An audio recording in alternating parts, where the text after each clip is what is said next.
জাতীয় কবি কাজী নজরুল ইসলামের সৃষ্টিকর্ম ও আদর্শ নতুন প্রজন্মের মাঝে ছড়িয়ে দিতে দেশব্যাপী নজরুল বর্ষ ২০২৬-২৭-এর উদ্বোধন করা হয়েছে। সকাল ১০টায় সংস্কৃতি বিষয়ক মন্ত্রণালয়ের অনুষ্ঠান শাখার আয়োজনে প্রধানমন্ত্রী তারেক রহমান ভিডিও কনফারেন্সের মাধ্যমে নজরুল বর্ষ ২০২৬-২৭-এর আনুষ্ঠানিক উদ্বোধন করেন।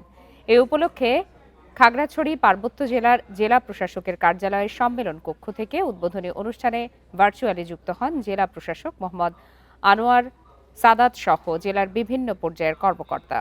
এদিকে মাগুরায় জাতীয় কবি কাজী নজরুল ইসলামের জীবন, সাহিত্য ও সৃষ্টিকর্মকে নতুন প্রজন্মের কাছে আরও ব্যাপকভাবে তুলে ধরার লক্ষ্যে সংস্কৃতি বিষয়ক মন্ত্রণালয়ের আয়োজনে নজরুল বর্ষের উদ্বোধন করা হয়।